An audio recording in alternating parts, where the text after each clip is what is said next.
Alors, bonjour à tous et toutes. Il est 11h58, simplement pour vous dire qu'on commencera dans 2 petites minutes le temps d'accueillir les nombreux inscrits. Nous serons possiblement jusqu'à 180 ou 200 personnes aujourd'hui. Alors, on va attendre, si vous le voulez bien, encore 1 petite minute jusqu'à midi pour accueillir tout le monde. Alors, on se dit à tout de suite.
Alors, je vois l'heure, il est présentement midi. Alors, je propose que l'on commence tout de suite par respect pour l'horaire de tous. Euh, Bienvenue au webinaire des Journées du numérique responsable de l'Université Laval. Ce webinaire aujourd'hui s'intitule Derrière l'écran, répercussions sociales et environnementales de l'intelligence artificielle. Je précise le contexte, du 8 au 10 avril. Les Journées du numérique responsable de l'Université Laval sont une occasion de comprendre les répercussions environnementales et sociales et d'en apprendre davantage sur les pratiques durables du numérique. Ces journées sont une collaboration entre le Bureau de la responsabilité sociale, la Direction de la technologie de l'information, l'Académie de la transformation numérique et le Club éco-numérique de l'Université Laval. Je me présente, Jean-Luc Bernier, je suis coordonnateur d'opération au Bureau de la responsabilité sociale et environnementale. Je suis très heureux de vous accueillir aujourd'hui. On est près de 80 et je vais vous accompagner aujourd'hui dans le cadre de ce webinaire. Je tiens à mentionner d'emblée que ce webinaire est enregistré.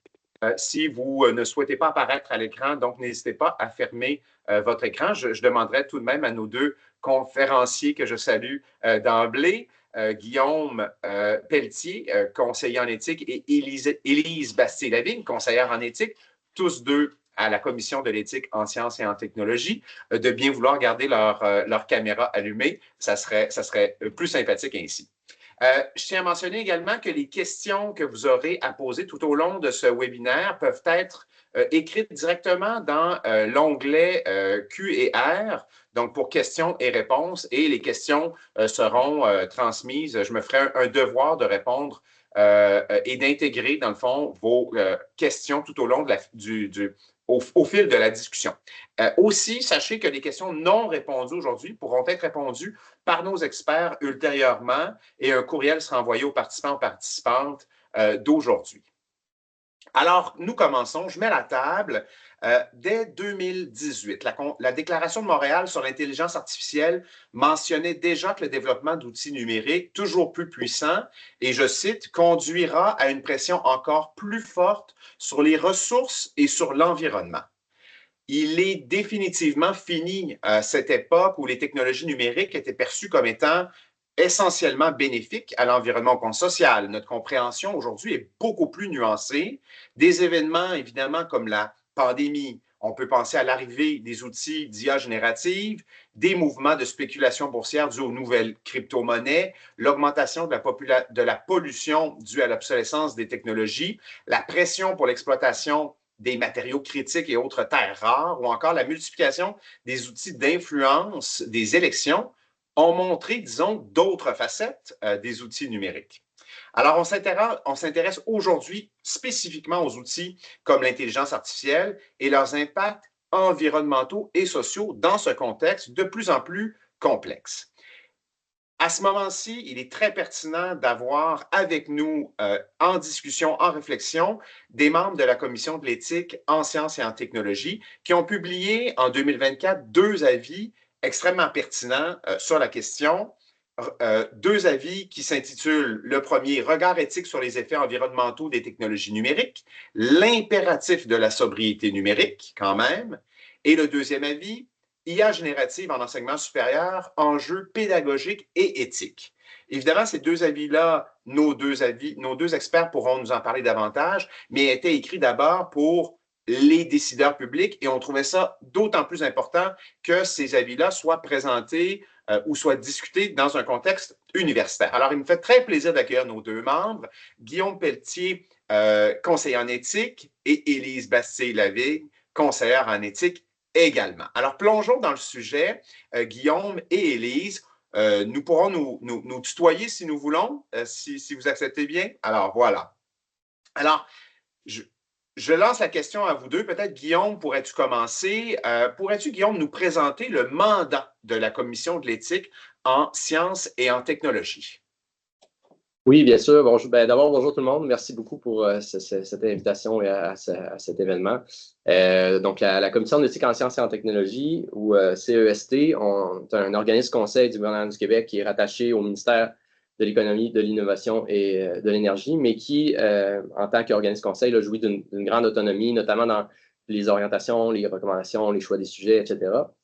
Et notre mandat, notre mission, c'est de conseiller justement les décideurs publics sur les enjeux éthiques que soulèvent les sciences et technologies. C'est un mandat qui est très large, mais donc on a un processus là, de veille qui nous permet à la CES d'identifier les sujets qui sont les plus pertinents, importants à aborder dans le contexte québécois et compte tenu aussi de nos ressources ici. Donc, c'est sûr qu'on ne peut pas aborder tous les sujets, mais on a des sujets aussi vastes que, par exemple, on a un avis sur la modification ciblée du génome qui était paru il y a quelques années.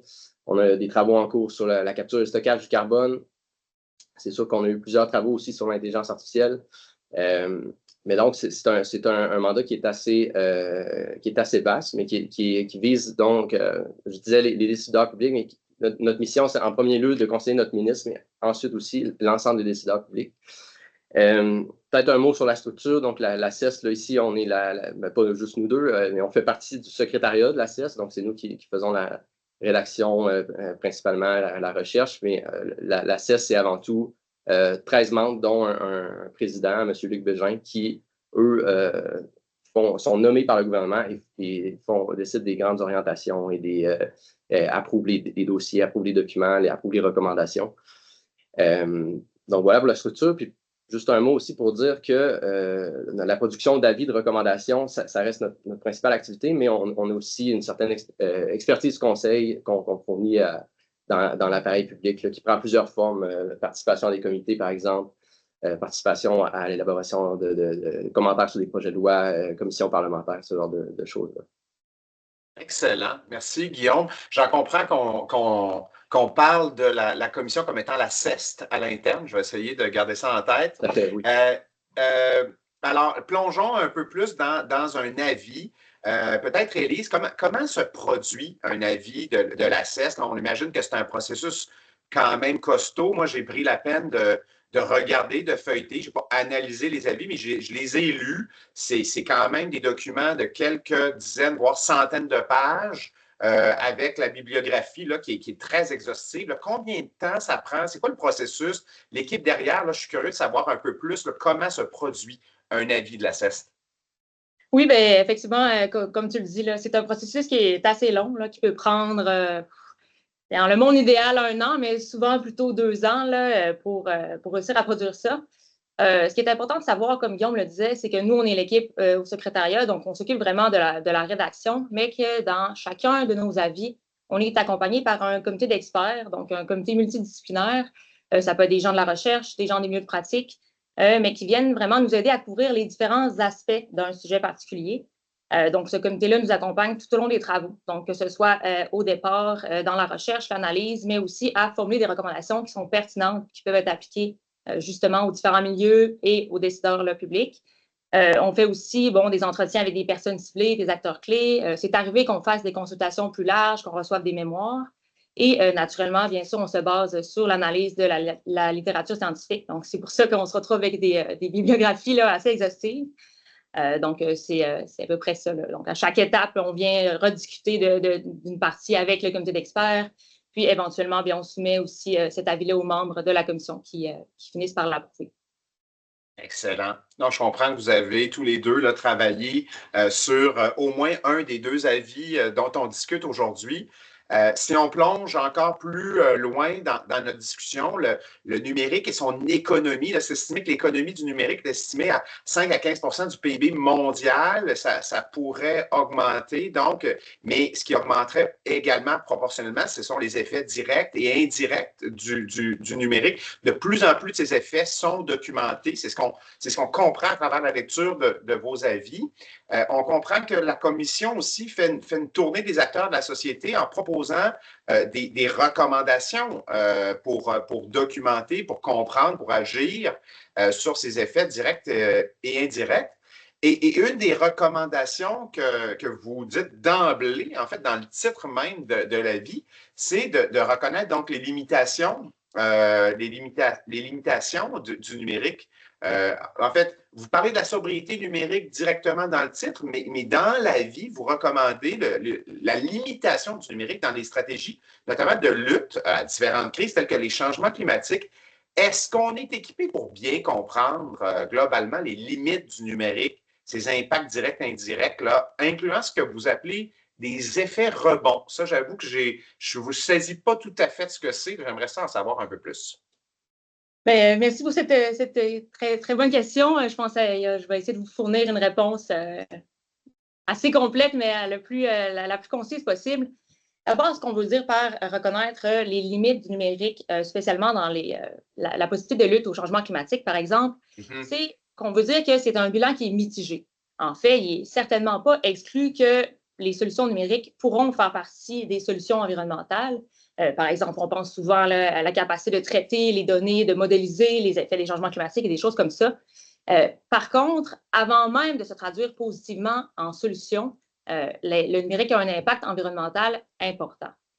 Donc, donc, pour évaluer le bénéfice réel, il faut nécessairement considérer l'ensemble des impacts. Et comme vous le nommez, il y a des impacts qui sont directs.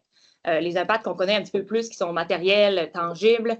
On entend beaucoup parler, là, comme vous avez un petit peu nommé en introduction, entre autres la disponibilité des minéraux critiques, mais on parle aussi de la consommation importante d'énergie, qui est majoritairement basée sur des combustibles fossiles à l'heure actuelle. On parle de la consommation importante d'eau, par exemple, pour le refroidissement des centres de données. Mais la partie importante dans l'analyse des effets directs, c'est de considérer l'ensemble du cycle de vie. Donc, quand on fait référence au cycle de vie, on fait référence à toutes les ressources qui sont nécessaires de la fabrication à la fin de vie des appareils, donc à la production, au transport, à l'utilisation. Et malheureusement, l'une des étapes qu'on a tendance à oublier, c'est la fin de vie de ces appareils numériques. On disait, par exemple, en 2022, qu'on évaluait à 62 millions de tonnes le nombre de déchets et d'équipements électroniques qui étaient produits. Et malheureusement, en 2024, on a réussi à en recycler correctement seulement 22 %. Donc, c'est vraiment l'ensemble de ces impacts directs-là qu'on doit évaluer quand on veut se questionner sur les bénéfices. Maintenant, la deuxième partie de votre question concernait les effets indirects. Donc, c'est un petit peu plus complexe à évaluer. De façon générale, les effets indirects du numérique sont liés aux réponses systémiques des nouveaux développements dans les technologies. Donc, ces nouveaux développements-là peuvent occasionner des changements dans les comportements, dans les marchés, dans les normes sociales, justement, encore une fois, comme vous le nommiez en introduction.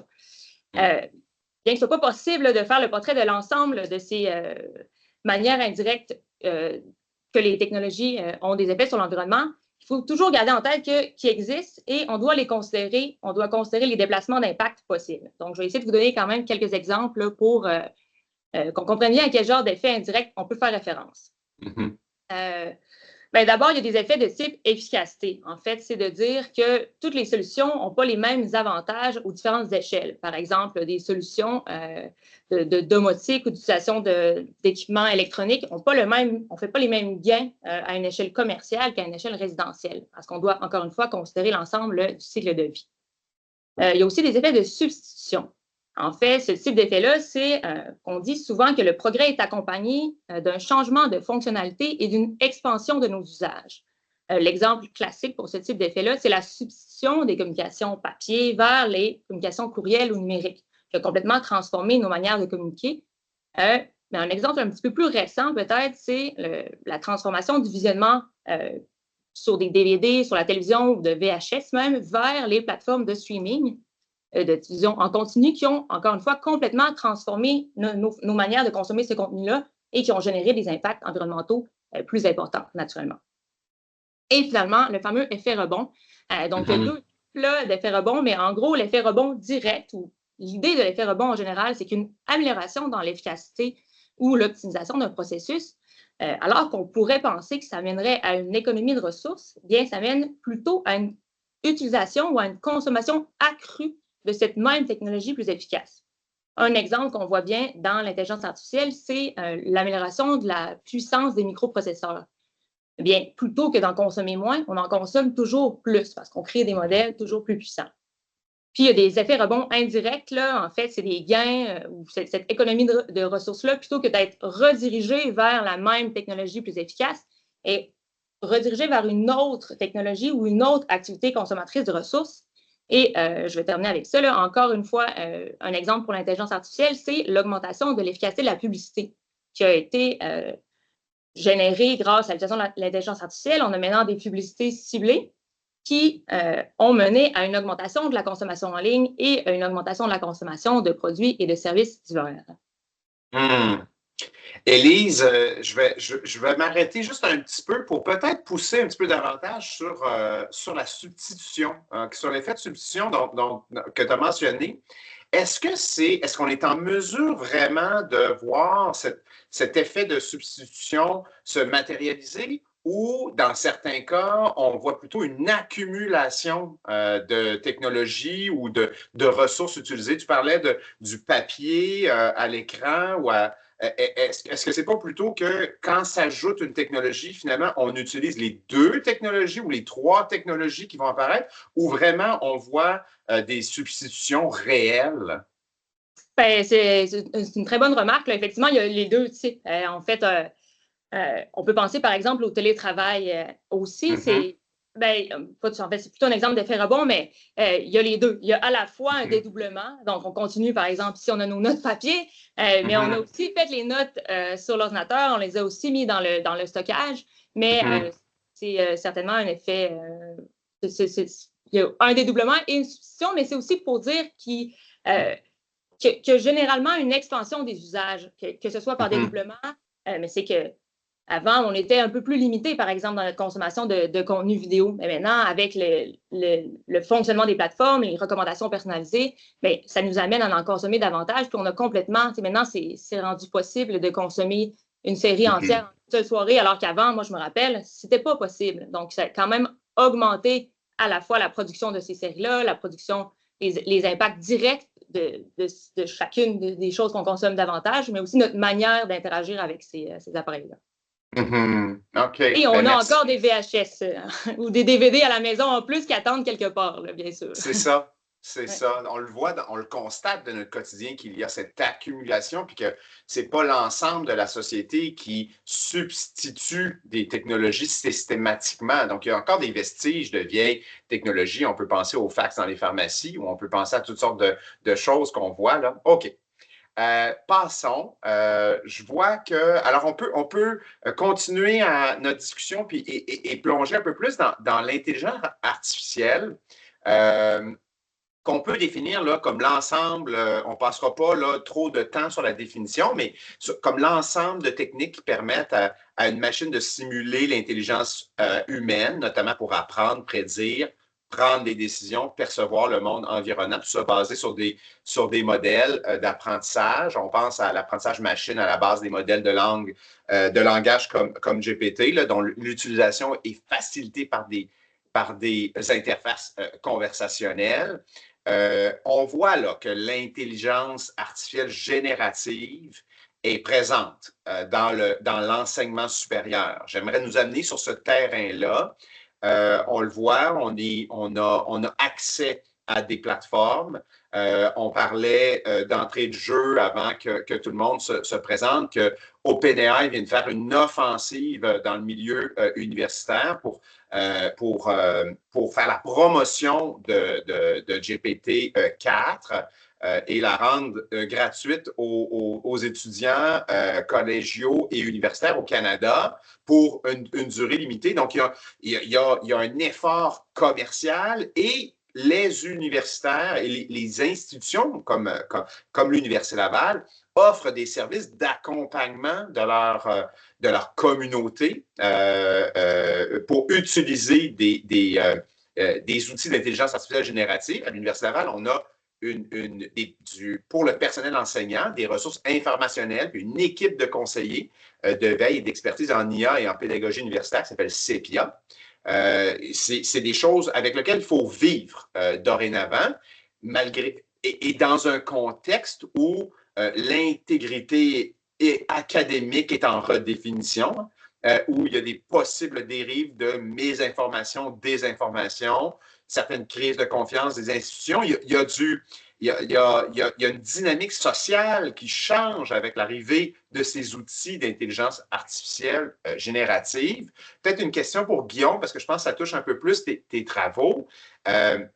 Selon là, les travaux effectués pour arriver à la vie de la CES, là, comment l'intelligence artificielle, selon vos travaux, est perçue, reçue dans le milieu de l'enseignement supérieur au Québec?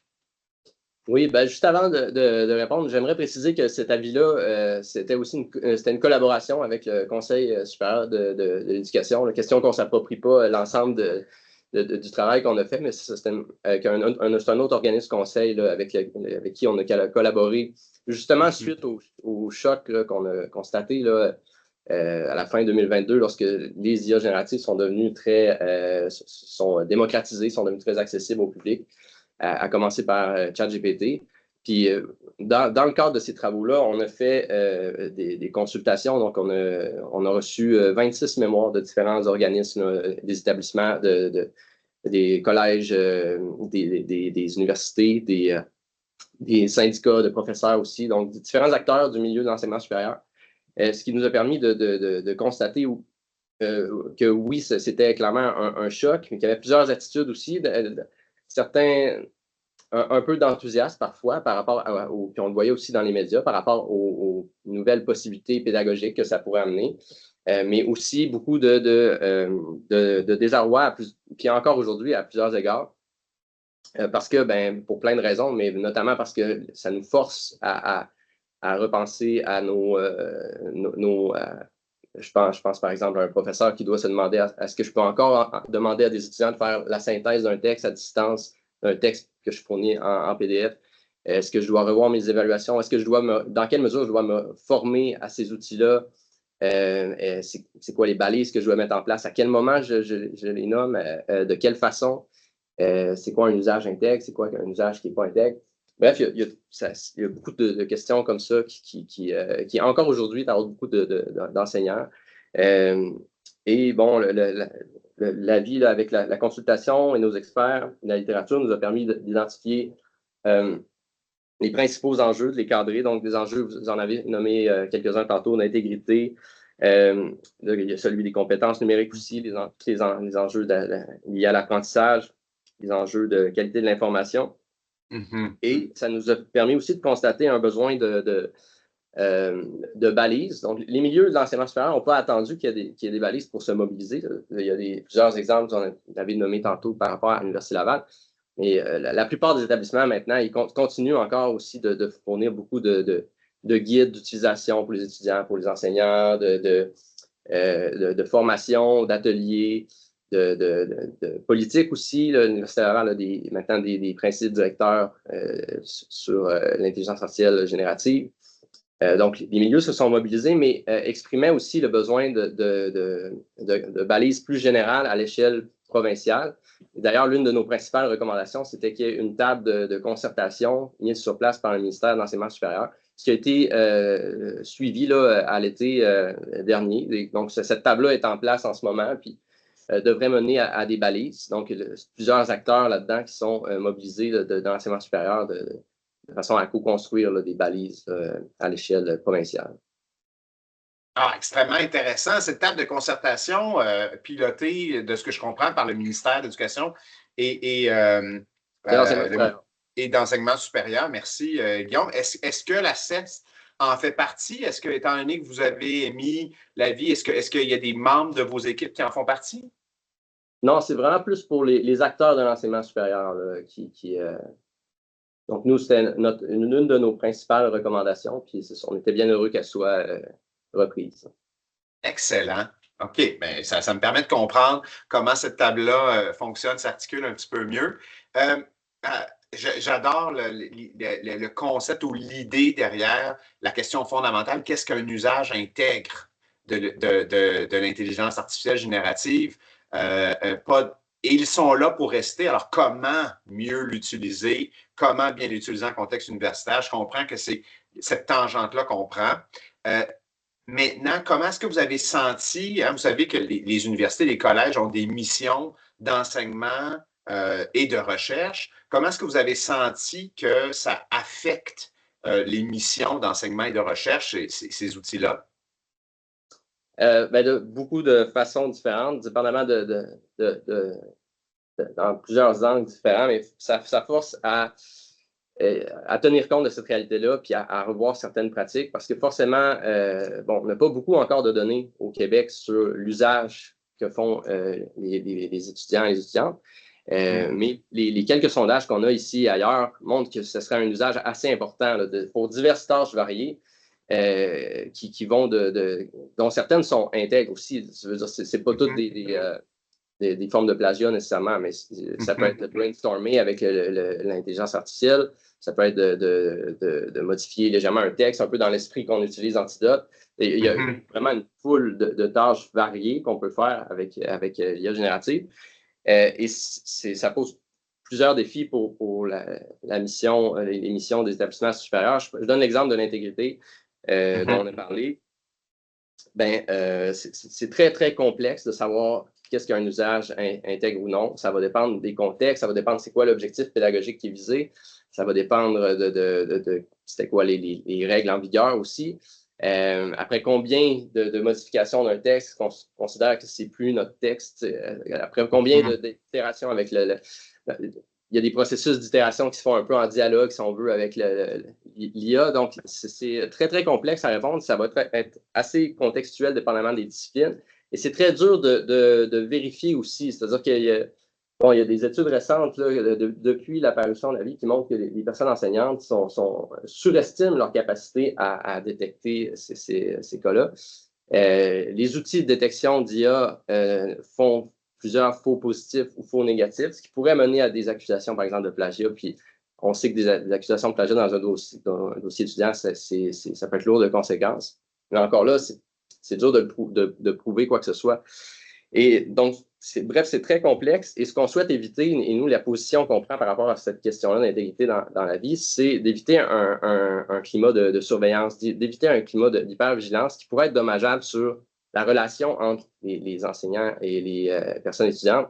Cette relation de confiance-là, on sait, c'est assez clair dans la littérature que ça a un impact positif sur l'intégrité, ça a un impact positif sur l'apprentissage. Donc, on met en place là-dedans, dans les recommandations qui concernent l'intégrité vont dans ce sens-là de maintenir un climat, de sensibiliser à l'intégrité, de donner assez d'outils aux enseignants, assez de ressources pour qu'ils puissent, dans certains cas aussi, revoir, parce que dans certains cas, on n'aura pas le choix de revoir certaines évaluations aussi. Je donnais l'exemple d'un résumé demandé à faire à la maison. Mais encore là, il ne suffit pas de demander aux enseignants de le faire. Il faut aussi leur donner les ressources, le temps les formations requises pour le faire. Donc, il y a beaucoup de personnes enseignantes qui sont conscientes qu'ils revoient certaines évaluations, par exemple, mais qui sont un peu, qui peuvent manquer de temps ou de ressources pour le faire. Hein.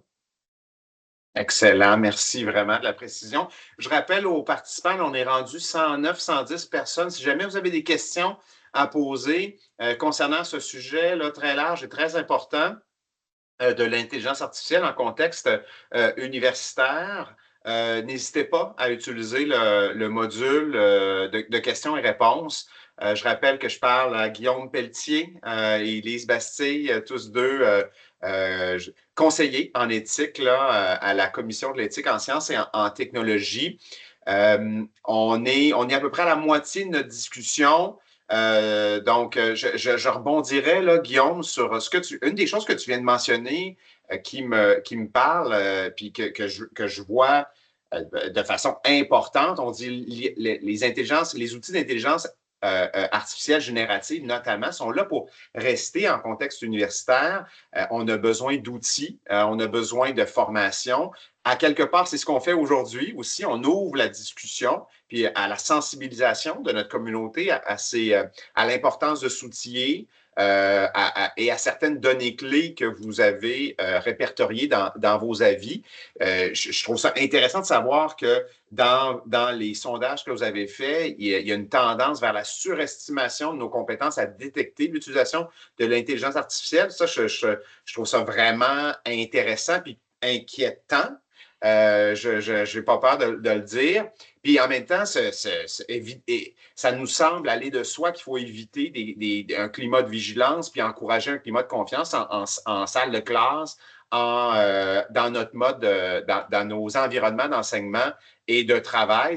Mais il y a une menace réelle. Puis, comme barrière, comme pare-feu à cette menace-là, vous avez parlé de compétences. Vous avez parlé de compétences à développer, de formation. On entend que l'arrivée de ces outils-là pourrait nuire à nos compétences en tant que travailleurs, de citoyens, nos compétences relationnelles, mais aussi d'esprit critique. Qu'est-ce qu'on est en mesure est-ce qu'on est en mesure de douter de ce qu'on voit? De quoi faudrait douter? Et puis, nos compétences professionnelles, est-ce qu'il y a des compétences professionnelles qui sont vraiment à risque ou est-ce que c'est un mythe? On entendait parler beaucoup puis là, je ne veux pas nécessairement embarquer dans cet exemple-là, mais je voyais récemment, on parlait beaucoup des radiologistes à une autre époque, là, il y a quelques mois. Ça va complètement anéantir cette profession-là. Puis là, ce qu'on voit, c'est pas du tout le cas. C'est un outil, puis ça les aide possiblement, mais bon, on n'est pas du tout en mode d'exode des radiologistes de la profession. Est-ce que l'intelligence artificielle, l'utilisation va rendre désuète certaines professions? Est-ce que ça va nous rendre moins autonomes aussi à certains égards? Je pose la question, peut-être Guillaume, tu pourrais y répondre?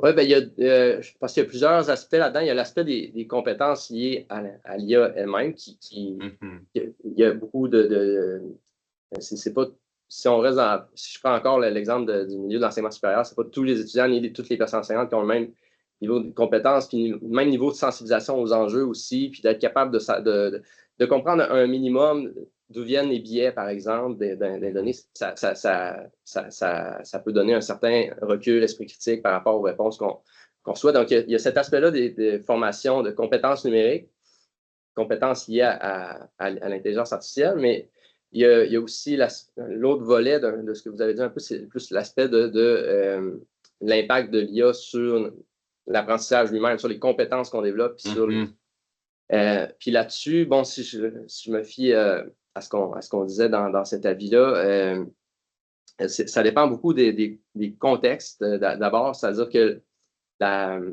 l'impact sur l'apprentissage, l'impact cognitif aussi qui est étudié d'une utilisation de l'intelligence artificielle générative va dépendre beaucoup du contexte. Parce que on prend l'expression dans la vie de décharge cognitive, c'est-à-dire on décharge à l'outil une certaine tâche cognitive. Ça, dans certains contextes, une même utilisation dans deux contextes différents n'auront pas le même impact. Je donne un exemple bon, si on se fait demander dans un cours de philosophie de prendre un texte et d'en faire un résumé qui identifie les principales idées, la structure logique, l'argumentaire. C'est un fait vécu. Mais pour ce genre d'exercice-là, si je fais faire le résumé par exemple, ChatGPT, ben, clairement, je suis passé à côté de l'objectif pédagogique, puis je suis passé à côté de l'apprentissage.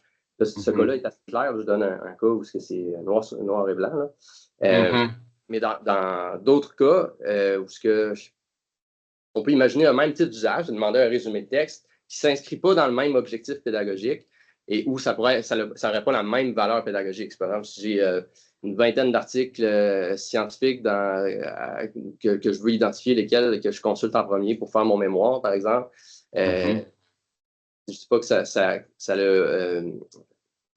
clairement, ça n'a pas la même fonction dans l'apprentissage. Nous, c'est pour ça qu'on mobilise la notion d'alignement pédagogique dans la vie. Alignement pédagogique, qui est une notion bien connue en pédagogie, qui consiste, finalement, c'est assez intuitif, là, mais à dire qu'il faut qu'il y ait une cohérence entre les moyens et les fins pédagogiques qu'on fait, entre les exercices qu'on donne aux étudiants, par exemple, puis ce qui est visé comme compétence ou comme apprentissage.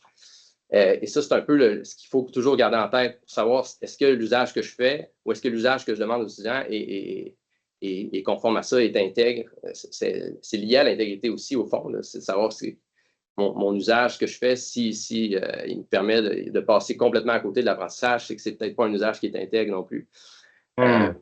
Donc, il y a cette notion, mais de façon plus générale, il y a quelques études il y a quelques méta-études qui sont sorties depuis la parution du rapport qui montrent que, bon, ça reste très... On est dans une phase encore expérimentale. Là. Ça reste pas c'est pas... il n'y a rien de très, très probant encore, mais qui montre que dans certains contextes, l'IA pourrait avoir un effet positif sur la performance académique.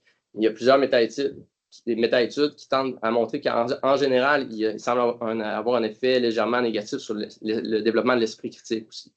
Donc, mais encore là, c'est à prendre avec des pincettes parce qu'il y a tellement de contextes possibles d'utilisation de l'IA, tellement donc, ça va varier par discipline aussi, ça va varier par type d'exercice, d'évaluation. Donc, c'est très contextuel. Oui. Excellent. Je finirais peut-être là-dessus, Guillaume, avant de passer à Élise, parce que j'ai une question du public que j'aimerais, qui cadre là, ici dans notre discussion sur justement la notion d'intégrité. On dit, puis ici, je l'entends, là, puis même Élise en a parlé un petit peu au début, puis Guillaume, tu avais rebondi là-dessus. La notion d'intégrité, c'est pas évident. Là. On s'entend que ça dépend du contexte, puis ça peut être intègre dans un usage, puis non intègre dans un autre usage pour la même utilisation d'outils. Mais dans le cas, je trouve la question intéressante. Si on le prend de l'autre côté, est-ce qu'une utilisation non intègre, c'est plus facilement définissable ou reconnaissable selon vous? Est-ce qu'on est en mesure davantage peut-être de cadrer ça si on le prend de l'autre sens? Pas qu'est-ce qui est intègre, mais qu'est-ce qui est non intègre? Je trouve ça intéressant comme question. Je vous la pose. Oui, bien, c'est sûr que pour dire qu'un usage est vraiment non intègre, un peu indépendamment des contextes, il faut prendre un exemple extrême. Qu'on prend un texte, on demande à une IA générative de refaire entièrement quelque chose. Mais je pense que la notion d'alignement pédagogique, c'est vraiment la clé pour savoir si l'action est intègre. Ça, puis évidemment, les consignes qui sont données par la personne enseignante. Puis ça, j'en ai pas parlé, mais c'est important qu'il y ait une autonomie aussi des personnes enseignantes qui puissent, selon leur niveau d'aisance, selon leur compétences numériques, puis puissent, oui ou non, puis déterminer là, dans quelle mesure ces usages-là sont permis. Mais oui, c'est intéressant comme perspective de tourner de bord en demandant qu'est-ce qui est non intègre, mais je pense que ça se ramène quand même à l'idée de l'alignement pédagogique. Excellent. Bon, ben merci beaucoup. OK. Alors, je passerais vraiment dans un contexte universitaire qu'on connaît à l'Université Laval. L'université, par différentes actions, ça fait des années qu'elle est engagée dans une démarche en développement durable, puis ça se précise avec le temps, évidemment. Là, on est résolument engagé dans une démarche d'action climatique, Élise, dans la vie, là, vous mentionnez dans le titre vraiment spécifiquement la sobriété numérique comme une recommandation centrale face à cet enjeu-là. En quoi ça consiste, la sobriété numérique? Ben, effectivement, je vous remercie de me donner l'opportunité de définir là, comment on conçoit la sobriété numérique, puisqu'elle est vraiment centrale, elle soutient l'ensemble des axes d'action qu'on recommande. En fait, c'est un principe qui renvoie à la modération et au discernement pour rendre notre utilisation du numérique compatible avec les limites planétaires. Mais cette modération, ce discernement-là, vise aussi à préserver un accès équitable aux bénéfices du numérique, donc pour tout le monde maintenant, mais aussi pour nos générations futures. Donc, c'est peut-être chaque mot ici est assez important. Il y a deux volets là, à la sobriété numérique. Il y a un volet individuel qui invite chacune à prendre du recul face à nos usages numériques, à s'intéresser aux effets environnementaux, puis à adopter des changements pour tenter de minimiser ces conséquences-là. Mais il y a aussi un volet sociétal à la démarche de sobriété numérique qui est démocratique et qui vise à valoriser l'autonomie des collectivités et notre capacité, en fait, à faire des choix par rapport à la production, à la distribution, puis à notre utilisation du numérique. Le volet sociétal, ça exige des changements concertés qui vont cibler les causes structurelles des impacts environnementaux grandissants du numérique. On pense par exemple à l'obsolescence, aux différentes formes d'obsolescence, aux phénomènes d'économie de l'attention, même aux phénomènes du solutionnisme technologique, etc. Excellent. Merci beaucoup. Est-ce que selon vos travaux, selon votre compréhension, selon les acteurs qui ont répondu, en fait, quelle serait, selon vraiment votre compréhension globale, la responsabilité des établissements d'enseignement supérieur en matière de sobriété numérique? Comment est-ce que l'université peut se positionner dans cette discussion-là collective pour aider la société, selon vous?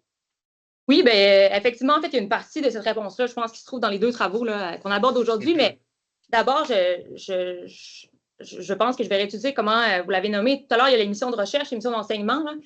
Donc, de manière générale, j'ai parlé des effets directs, des effets indirects, mais on a un besoin urgent de mieux comprendre, de mieux quantifier ces différents impacts-là et de mieux réellement comprendre les bénéfices que peuvent générer les différentes technologies numériques. Donc, on pourrait compter sur les milieux universitaires, notamment par la mission de recherche pour mener ce type de travaux-là, donc qui sont essentiels.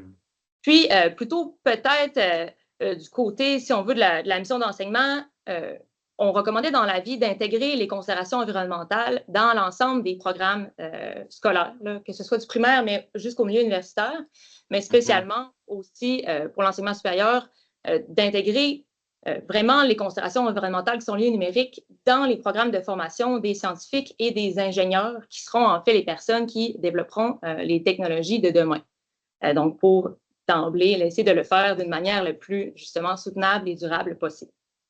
Puis, ben, peut-être un petit peu plus largement, là, les établissements pourraient aussi contribuer à la démarche de sobriété à leur échelle, par exemple en choisissant de se procurer du matériel informatique qui respecte les normes environnementales les plus élevées en matière de consommation d'énergie, en matière de réparabilité des différents appareils, de développer voilà, une manière d'être un petit peu plus au niveau de l'approvisionnement des appareils, mais aussi, puisque ce sont des milieux collectifs, d'accompagner, de soutenir différentes initiatives qui visent, par exemple, le développement de la littératie numérique, le partage des appareils sur les campus, le développement des capacités citoyennes. On pense, par exemple, au café réparation, à des tables qui permettent de partager les compétences, des connaissances du numérique. Donc, ce sont aussi des initiatives qui pourraient permettre de réaliser la sobriété numérique à l'échelle des établissements d'enseignement supérieur, puis, bien, naturellement, réfléchir aux différentes manières d'utiliser le numérique, un peu comme Guillaume l'avait dit, puis je vais peut-être pourrais-tu compléter là-dessus? Oui, c'est ça. Il peut y avoir une tension aussi entre des fois, on a une espèce d'impératif là, à adopter l'IA, à adopter les nouvelles technologies, à tester les nouveaux outils. Puis parfois, ça peut peser comme un impératif auprès de certains établissements ou certaines personnes enseignantes. Mais ce qui est important, c'est de garder aussi en tête ce volet-là, justement. On peut imaginer très bien, par exemple, une personne enseignante qui pourrait dire, ben, je constate que cet outil-là pourrait avoir peut-être un bénéfice pédagogique, mais je ne vais pas demander à mes 70 étudiants de faire 50 requêtes dessus. Ben, il y a cette tension là, éthique-là entre les compétences qu'on souhaite développer, les potentiels bénéfices pour l'apprentissage et ces enjeux environnementaux ou sociaux aussi, pour des raisons aussi de propriété intellectuelle ou de protection de la vie privée. Ça peut aussi être des enjeux qui vont balancer cette décision-là. Extrêmement important dans notre contexte. On a d'ailleurs reçu des questions sur la propriété intellectuelle.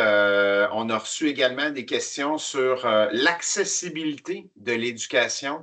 Est-ce que j'ose explorer avec vous quelque chose qu'on n'avait pas nécessairement envisagé, mais l'accessibilité à l'éducation, est-ce que c'est quelque chose qui est vu, qui a été abordé dans le cadre de vos travaux? Tiens, je vais le positionner comme ça. Est-ce que c'est quelque chose qui a été est-ce que ça fait partie des angles de vos travaux, cette accessibilité, étant donné les outils d'intelligence artificielle, notamment générative? Pas directement, mais plusieurs aspects d'accessibilité quand même. Il y a toutes sortes il y a des enjeux d'équité, en fait, qui sont soulevés qui sont liés à ça, parce que déjà, c'est pas tous les étudiants qui ont la même facilité avec ces outils-là. Puis, il y a des tuteurs, par exemple, là, que les étudiants utilisent qui peuvent vraiment faciliter certains aspects d'apprentissage, mais dont l'usage n'est pas toujours non plus... c'est pas toujours clair, le niveau d'intégrité de ces usages-là non plus. Mais il y a aussi des enjeux d'équité qui viennent du fait que certains ont peut-être la version payante de ChatGPT, d'autres n'ont pas la version payante. Donc, si on demande à tout le monde de faire... il peut y avoir des enjeux d'équité comme ça qui sont soulevés. Mais en termes d'accessibilité, je ne sais pas si je saisis bien l'angle, mais ça fait partie des considérations qu'on a eues dans la vie. C'est une question très large, puis un concept très large, l'accessibilité. Donc, oui, c'était un début de réponse. On comprend qu'on dirait qu'on émerge dans cette grande discussion-là. Là, c'est tout à fait une réponse acceptable. Guillaume, merci. Élie, je reviens vers toi pour reparler juste un petit peu. On a eu une question pertinente d'un de nos participantes. Sur la sobriété numérique, puis en réponse aux enjeux environnementaux, est-ce que selon les travaux, selon ce que vous avez vu là, en équipe, est-ce qu'il y a déjà de la réglementation, régulation, une certaine gouvernance à l'échelle un peu de la société, là, du moins au Québec ou peut-être ailleurs, peut-être que tu as des exemples, je ne sais pas, pour adresser les enjeux environnementaux de l'utilisation des ressources là, dans le cadre du déploiement des outils d'intelligence artificielle? Je réponds dans la mesure de mes connaissances. Là, je dirais non. On présente beaucoup de guides, un petit peu de bonnes pratiques, spécialement au niveau des usages individuels. Hein. On entend souvent dire qu'on doit éliminer nos courriels, qu'on accumule et des choses comme ça. Mais au niveau vraiment de l'utilisation des ressources, non, pas vraiment. On recommandait, par exemple, dans la vie, d'obliger la récupération des chaleurs au centre de données, des choses comme ça.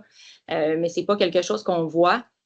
On proposait aussi, par exemple, de mettre en place quelque chose qui s'appelle les catégories de produits, là, en fait, pour mener à l'application d'éco-étiquettes. Un exemple de ça, c'est Energy Star, là, mais ça pourrait être fait sur les appareils numériques comme les ordinateurs. Ça inclurait justement les impacts du cycle de vie, mais il y a aussi différentes organisations, si on veut, qui proposent de le faire pour les modèles d'intelligence artificielle, donc qui nous permettraient, en tant que, justement, utilisateurs, utilisatrices, de comparer la consommation d'énergie de chaque modèle, puis de se dire, bon, ben, je vais choisir ce modèle-ci. Mais en termes de réglementation, je pense qu'il y a une envie de le faire. Là. On voit des initiatives qui émergent, mais on n'est pas rendu au niveau là, de la législation. Là. Intéressant. Puis, tu as répondu en grande partie à une question d'un autre participant qui se demandait si c'était envisagé de déployer une unité de mesure d'utilisation de l'intelligence artificielle dans les outils numériques, un peu comme des calories sur la nourriture ou un peu comme justement un niveau de responsabilité de consommation comme Energy Star.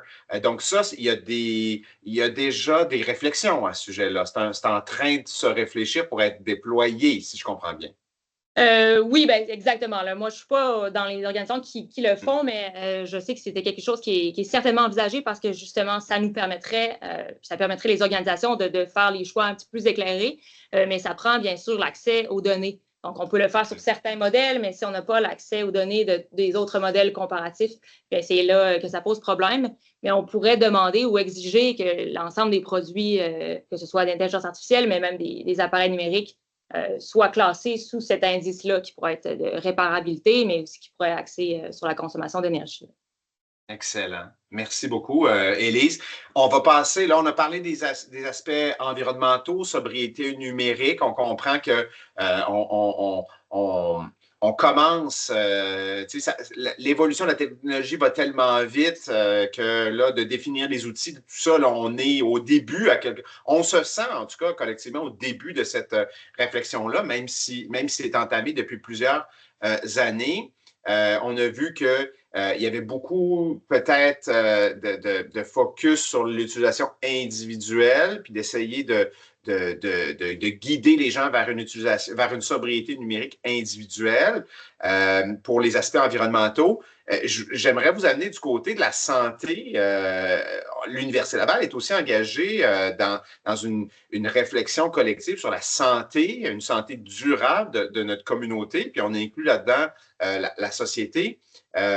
J'en comprends qu'on n'est pas encore à l'étape d'avoir de la législation ou des grandes réflexions collectives sur de la réglementation, mais à l'échelle individuelle, vous y avez touché un peu. Qu'est-ce qu'on peut faire? Comment est-ce qu'on peut utiliser l'intelligence artificielle responsablement? Puis peut-être, si vous étiez capable de toucher sur la santé, ça veut dire quoi? Une utilisation responsable de l'intelligence artificielle qui bénéficierait à notre santé, qui nous permettrait de rester individuellement ou collectivement en santé. Alors, large question, mais vraiment à l'échelle individuelle, peut-être, qu'est-ce qu'on est en mesure de faire? Qu'est-ce que les participantes peuvent garder peut-être du fruit de vos travaux, là? Bien, certainement, il y a moyen, disons, de faire mieux au niveau individuel, là, malgré que, comme tu l'as mentionné, ça a certaines limites. Là. Bon, la question de la santé qui n'était pas directement là, le sujet de nos travaux, mais c'est certain que, par exemple, on se questionnait au Québec récemment sur l'utilisation des médias sociaux par les jeunes. Est-ce qu'on devrait mettre en sécurité des choses comme ça? Je pense qu'il est important de dire que les usages qui ont des bénéfices environnementaux ont généralement des bénéfices sur notre santé. Alors, je pense que la question clé, c'est de se demander si les utilisations qu'on fait apportent réellement des bénéfices. Puis une certaine modération, un certain discernement, je crois très bien, peut avoir des impacts dans les deux cas. Si on pense par exemple à l'économie de l'attention qui fait qu'on se retrouve parfois contre notre volonté à regarder nos médias sociaux pendant plus de temps qu'on le désirerait, bien, si on est capable nous-mêmes, par exemple individuellement, de se mettre des petites choses là, sur nos téléphones, des limites de temps, des choses comme ça, pour tenter de contrôler cette situation-là, eh bien, ça aura un impact sur notre santé, sur notre capacité de décrocher de ces outils-là, mais aussi un impact environnemental. Mais naturellement, tout le monde pourrait tenter de lutter là, individuellement contre un mécanisme qui est aussi imbriqué dans les économies puis dans le fonctionnement des industries. Donc, c'est pour ça qu'on propose aussi naturellement une démarche plus collective qui viserait à agir de façon concertée sur ces différentes choses-là. Là. On est effectivement pris à quelque part à utiliser parce que tout le monde y participe. Il y a un terme pour ça dont le nom m'échappe, là. Peut-être vous allez pouvoir m'aiguiller, mais étant donné que tout le monde est là, on peut pas s'isoler ou c'est plus difficile de s'isoler. Puis ça l'est encore plus, par exemple, si on est des parents, de voir nos enfants s'isoler alors que tous les autres enfants seraient sur des plateformes. Mais le risque quand même est réel de l'intégration de l'intelligence artificielle sur les outils, notamment des réseaux sociaux. Vous y avez touché. On avait une question d'un des participants justement sur les... On le voit dans les fils de nouvelles ou les fils de contenu. Il y a beaucoup d'images, de vidéos créées par l'intelligence artificielle. Il y a des outils qui sont promus aussi de plus en plus de façon accélérée. Cette tension-là entre l'individu et la collectivité, là, peut-être juste creuser un petit peu plus loin. Comment est-ce que vous le voyez? C'est un angle mort des travaux?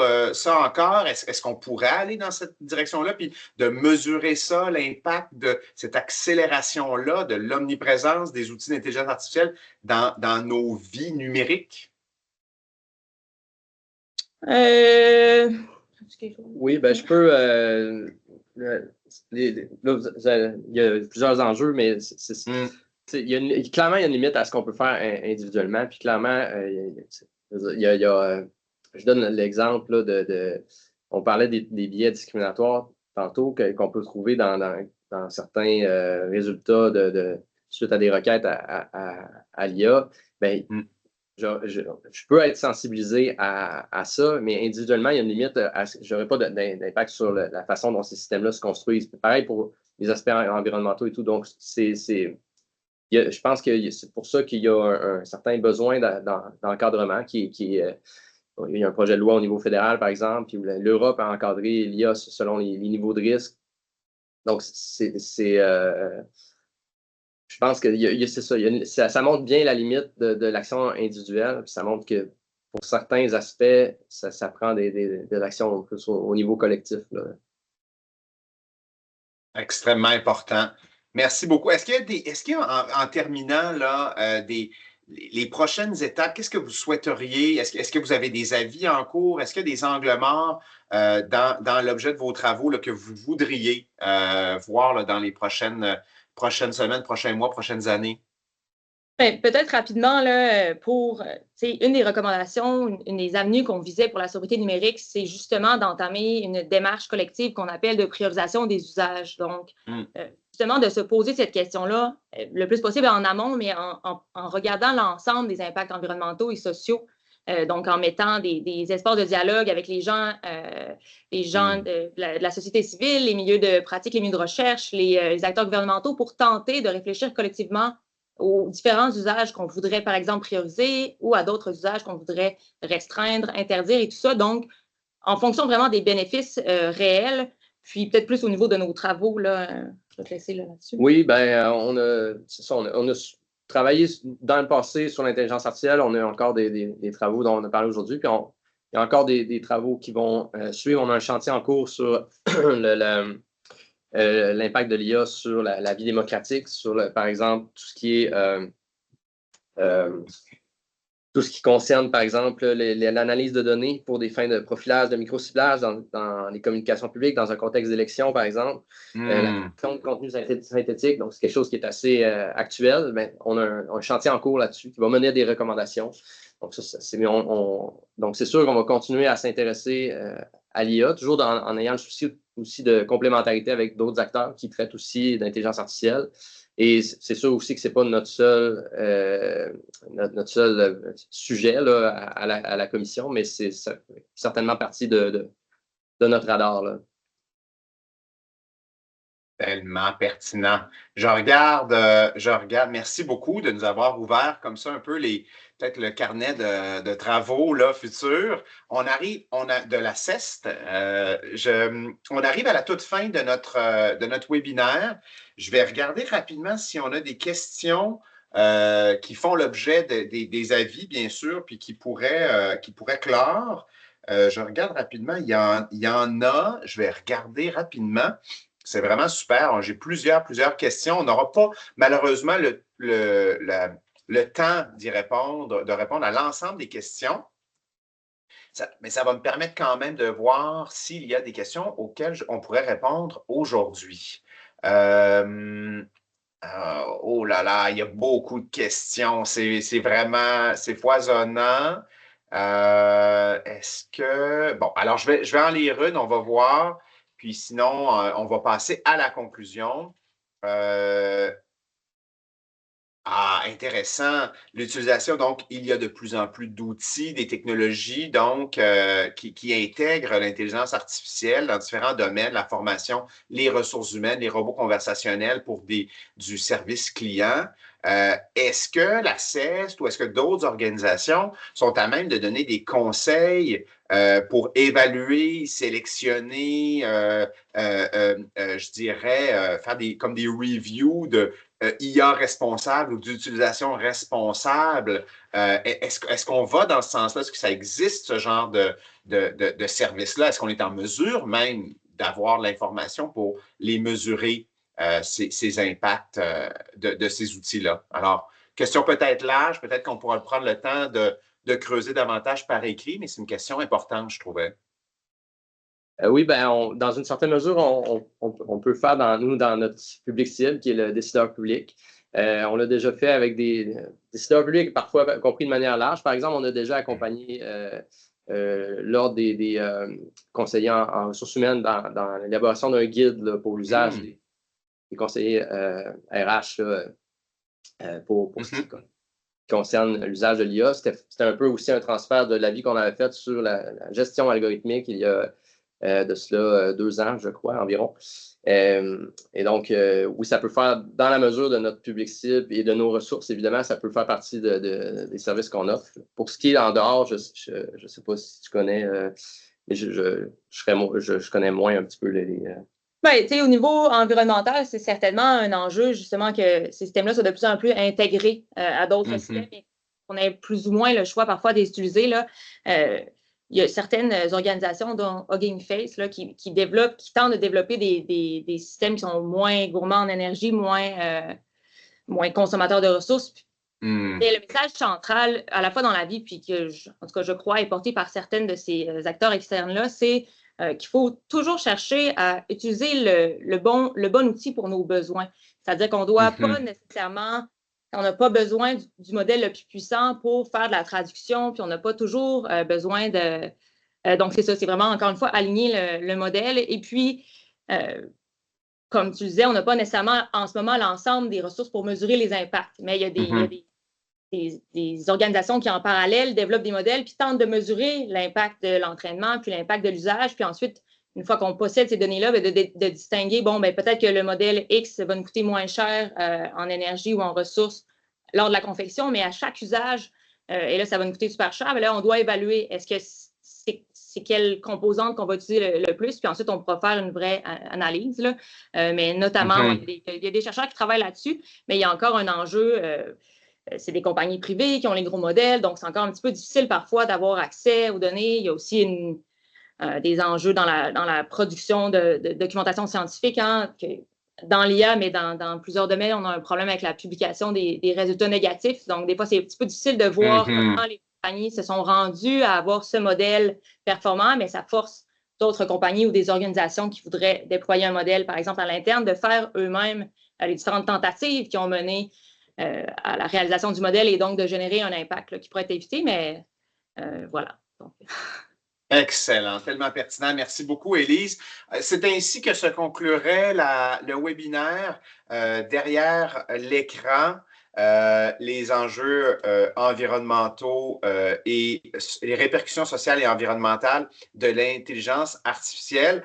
Je rappelle, Guillaume Pelletier et Élise Bastille-Lavigne, que vous êtes conseiller en éthique, conseiller et conseillère en éthique à la Commission de l'éthique en sciences et technologies, sobriété numérique. Je vais partager tout de suite les 2 avis ou l'impression, en fait, des 2 avis sur lesquels vous avez travaillé, dont on a discuté aujourd'hui.